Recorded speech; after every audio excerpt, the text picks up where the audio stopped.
I moved to Russia during the absolute height of coronavirus restrictions in Canada on the last legal flight for unvaccinated people leaving the country. And I'm still living here, despite every other Western foreigner totally abandoning this country. And while I've been here, I have built a massive social circle of crypto whales, members of the government, business owners, model agency owners, ballet dancers, and other, to me, high-value people. The unique strategy that I used combined online and real-world methods to build a massive social circle that would take other people a lifetime, but I did it in just 8 months. And in this video, I'm gonna show you how. It all started in 2019, where around the dinner table of a friend's home, they started asking me like, Malcolm, if you've got this online business teaching successful guys to build better social lives and lifestyles, why are you still doing that in Canada? Like, why not travel around a bit and enjoy the digital nomad nature of what it is that you do? And I started thinking about this and I thought, that's kind of cool. And the more I thought about it, the more my brain started to find opportunities to actually make it happen. And I met a friend of mine who started dating a Russian girl, and she had some great connections into Russia. And so I asked her, like, can you get me into Russia? And she said, sure, let me make some phone calls. I've always kind of liked this like off the beaten track sort of tourism. It's the same reason why I went to North Korea, for example. So here we are in downtown Pyongyang. We are going to the Dear Leaders monument. Some bronze statues, they're pretty cool. You can see here's downtown Pyongyang. It's pretty cool, pretty cool.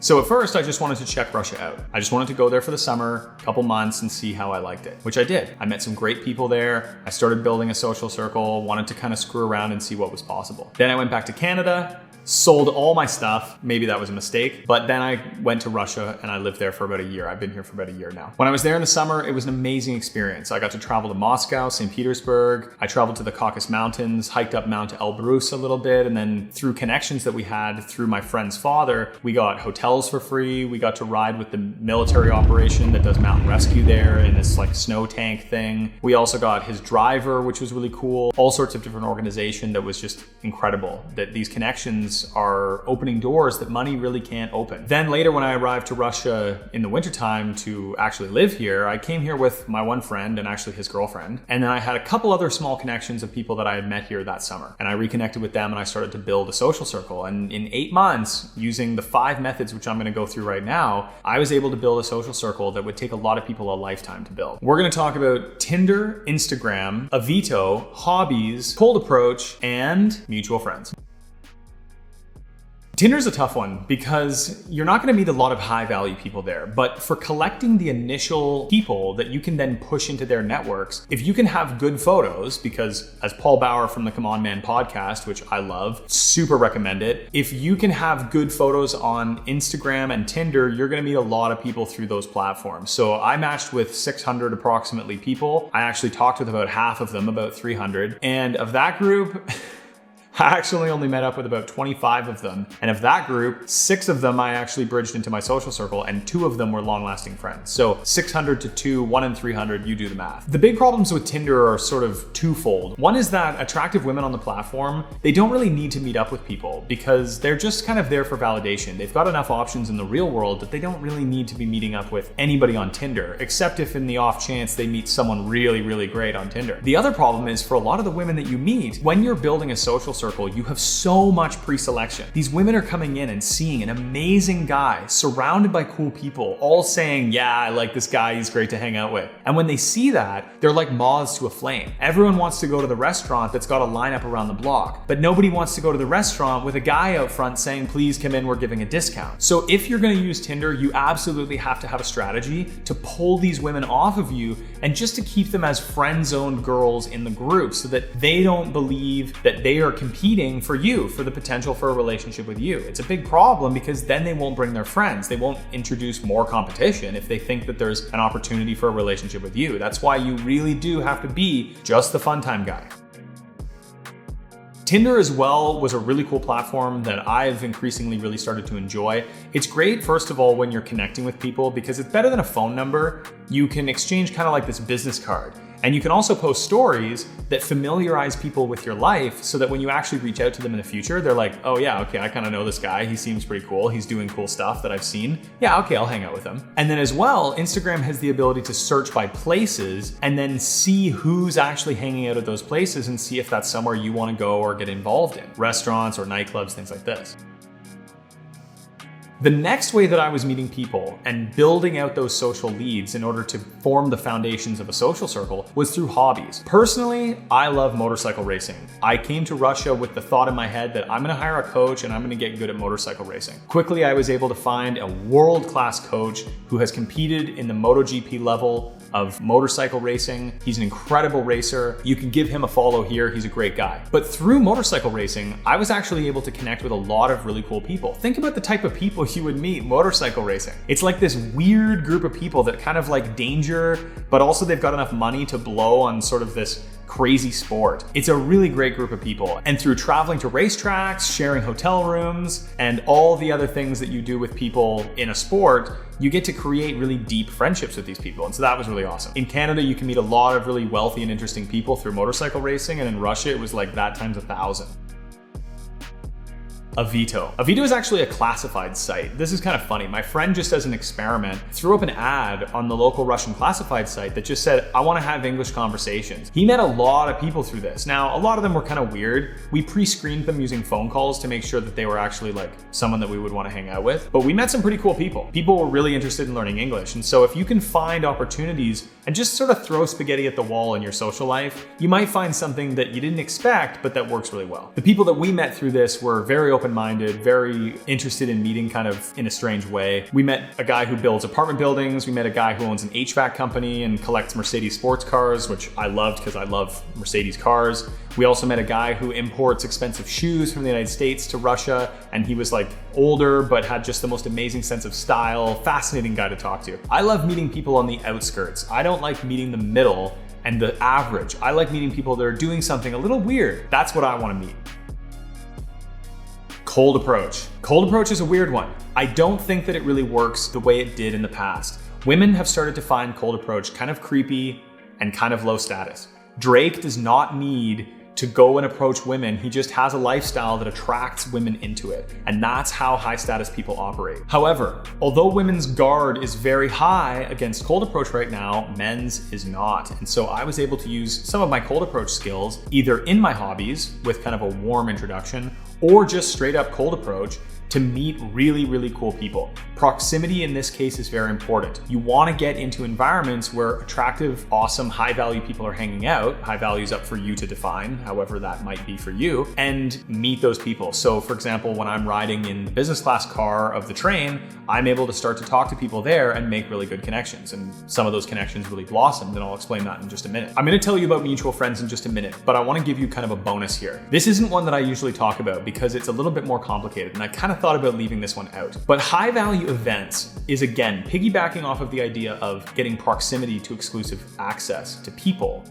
is so valuable for blowing up your social life. A$AP Rocky and Rihanna, for example, they met because they were both at a Louis Vuitton fashion show. They just got to talk to each other. And in this case, it was access to a high value event that allowed them to meet each other. So if you want to get access to high value people, find the events in your city, the gala events, the charity events, the exclusive nightclub places that you can go and you can be in proximity to high value people. And then at that point, it's just about talking to whoever's there, and guaranteed you're going to be meeting somebody that you're excited to hang out with. And this starts to form sort of a cycle where you're meeting people that get you access gets you to meet people, and the whole system starts to elevate your social life very, very rapidly. Let's get into the last one here, mutual friends, and then I'm going to discuss the timeline of my social life and how it grew and some of the key events that really cracked it open for me in Russia here. So mutual friends is so important to be leveraging. You cannot build a social life if you are having to do all the legwork. You must be pushing through the networks of the people that you meet in order to connect with the friends of friends. In any city, there's a law called 6 degrees of separation. The idea is that around the world, you could meet anybody within 6 connections. And in a large city, it's even shorter. It's like 3 or sometimes 2 you can go from one person to another person that you want to meet. If you can have good, strong friends and have women in the friend zone, then they will start to introduce you to their social circles as like a cool guy that's a value add for their group. You have to understand that people are nodes in a network. They are not standalone. And if you can connect with one node, then you can push through the network very, very rapidly. So I want to briefly cover the timeline to give you some examples of what this looks like in real time to actually build. I met people using the aforementioned methods, and I really tried to say yes to every invitation or opportunity that I had to get out. I didn't want to spend nights in my house alone when I could be out meeting people, going to events, and connecting with the excellent people within St. Petersburg, Russia. So you have to use a certain level of energy in order to build your social life. You have to work hard at this. It's not something that just turns on overnight the way you can just set up an Instagram profile or a Tinder profile and start meeting people. You have to actually put in a little bit more legwork, but the results down the road are way, way, way larger than just doing cold approach or line fishing, as I call it. The first thing I did was I started to use Instagram to find co-working spaces, coffee shops, and all different places that I wanted to attend in the city. And I looked to see who's already hanging out at that place. Are those the type of people that I want to meet? Through that, I found a co-working space in my city that I started working at for different days. And I was hanging out there. I would invite people to have coffee with me as I was hanging out there in the day. And then I would start conversations with other people that were at long tables with me. And one guy I started meeting was a British guy who was a student. And I just opened him saying, sorry to interrupt you. I heard that you were speaking English and I wanted to ask, obviously you're from England, I assume. Is there anything cool that's going on in the city that you advise a new guy like me who's just arrived in the city to get involved in? And he was very happy to start discussing this idea, right? And that's the best way to connect with people, is to not walk up to them. And this goes for guys or girls. Don't walk up to somebody and say, hey, I really wanted to come talk to you. I thought you were cute. It's such a high pressure opener. But if you can open a conversation on something that's sort of like, I'm an interested person in this topic, they'll be very interested in educating you about it. And then you can move the topic over into more personal stuff later. But this British guy, he turned me on to some industrial loft parties, and there I met a bunch of ballerinas for the Russian ballet. I got their Instagrams, I connected with them in this small private kind of event where I got mutual introductions to them from the guy that I had met, the British guy. Through them, I met probably a dozen more people, and a couple of those dozen introduced me to another couple dozen people. So I probably met 50 people through just that one British guy in the cafe. I also had a couple people, when they found out I had a Canadian passport, were interested in helping do some import-export work, and I had some interesting business opportunities from that as well. Tinder as well brought me a lot of people. One in particular was a woman who I met, and she and I hit it off right away in a very platonic way. And I enjoyed having her as a friend. I pushed through her circle and pushed through her network to meet all of her friends. She invited me to a lot of fun stuff and I accompanied her with it. I would take her out for dinner and include her in different events, and really helped build up her social life as well and improve her connections into the artistic community because she was an artist. I introduced her to people that helped launch an NFT project, and it started to create a very mutually beneficial relationship. I was getting access to nightclubs and events that she, for many, many, many years, had been working to build connections into. I was able to go with her and just piggyback on her existing network. These are things that you wouldn't just get invites to. These are closed door events that only certain people get invitations to. Another guy I met through Cold Approach on a train introduced me to an incredible group of people. He introduced me to business owners, marketing agency owners, crypto whales, government workers. His girlfriend owned a company that created workout wear and lingerie for women, and so I was able to meet a lot of her model friends. We went boating together. We started hosting nightclub takeovers with a DJ friend of his. We got into crypto mining together. I put together 2.5 gigahashes worth of mining machines. Now, unfortunately, Ethereum has abandoned mining, so that didn't pan out to be the best investment ever, but hey, you win some, you lose some. And I was just able overall to connect with an amazing group of really smart, really intellectual people. So a big lesson there is always ride in business class. I don't like to ride in first class because it gets a little bit too much. But business class is great. You can meet a lot of people there, especially on trains where you can go to the dining car, talk with people, and you can make great connections that way. Use your cold approach skills, in this case on men. For women, it's a bit more hit and miss. And most of the time when you meet the guys, they'll just introduce you to the girls that they know anyway. Because most of the time, good guys are surrounded by awesome girls. Overall, throughout this whole process, I was hosting events at my apartment, which was centrally located. Very important, guys. Make sure that if you're gonna move to a new city, you pick a location that is conducive to people coming over to your house and using it as a gathering place. Those events were absolutely imperative for starting to deepen the connections and also allowing a place that when I said, hey, we're doing this thing, you should bring your friends, there was an excuse to bring friends. We had very serious DJs playing for us at my apartment. We had large parties here, after parties for major festivals. Even within a few months, my apartment became a very central location for a lot of important people and what I call the fickle 500 of the culture creators of the city.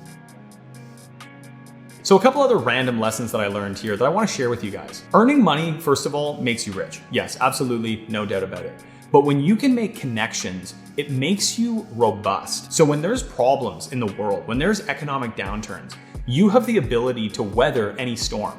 If I lose my job tomorrow, or if my business was to be destroyed for some reason tomorrow, I have all of these connections that I can just call up and get a new contract or job secured by the end of the week. I don't have to worry about job security anymore because I have become very resilient to economic problems. It's just very important that you put the energy into building that before you need it, guys. Another important lesson I learned was that one person can change everything. If you meet even one good person who's well connected within the city, it can crack open everything for you. When I met the guy on the train, or the girl that introduced me to all of her social circle and nightclub events, those two people introduced me to dozens of people. The guy in the coffee shop, the British guy who introduced me to ballerinas, who then introduced me to dozens of people. Those connections were not the only connections I was making. I was meeting many other people at that time, but 1 in 10, if you make investments, will pay off so much that it's worthwhile to make those investments. Another idea which I realized was that humans only take action to fulfill their needs. And so if you don't have a social life, if your social life isn't growing, it's because you're not actually fulfilling the needs of anyone. It's kind of like how I'm making this YouTube video, hoping that it will go viral or get connected with a good audience. But if it doesn't, it's because I'm simply not fulfilling the needs of the wider human race or the audience here on YouTube. So the same is true in your social life. If you want to have a social life which grows, you must find opportunities to give to other people in the way that they want, not just in the way that you want to give. But when you can do that, you will create events and a social life that acts as a magnetic gravity well for all kinds of high value people. They will be clamoring to get in with you. The last lesson I learned is something that I actually already knew, but I want to give it to you guys. This is a mindset which is going to really help you take action when times are tough, when you don't have the energy to keep going. This is called build up to breakthrough. And I'm sure it's been talked about, you may have heard of it already, but the idea is that it takes time for things to grow. Just like a plant builds up underground before finally it breaks through and starts throwing out leaves, your social life is the same.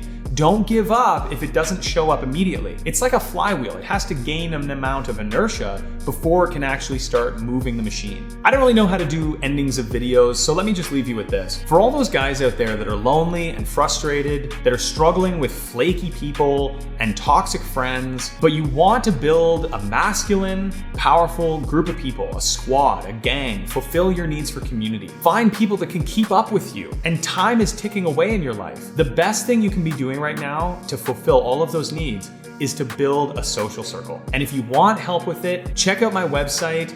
It's got all kinds of information like this. If this was valuable for you, it's a great resource. Let me tell you, the system of control that exists in our world right now doesn't want men to be connecting with each other. Men are more powerful when they're together, and you're weaker when you're alone. So the most rebellious thing you can be doing right now is to build a secret gang. Thanks for watching. If you have any questions, please drop a comment below and I will get to you as soon as I can. Go this week, pick up a new hobby, meet some people. It's gonna change your life forever.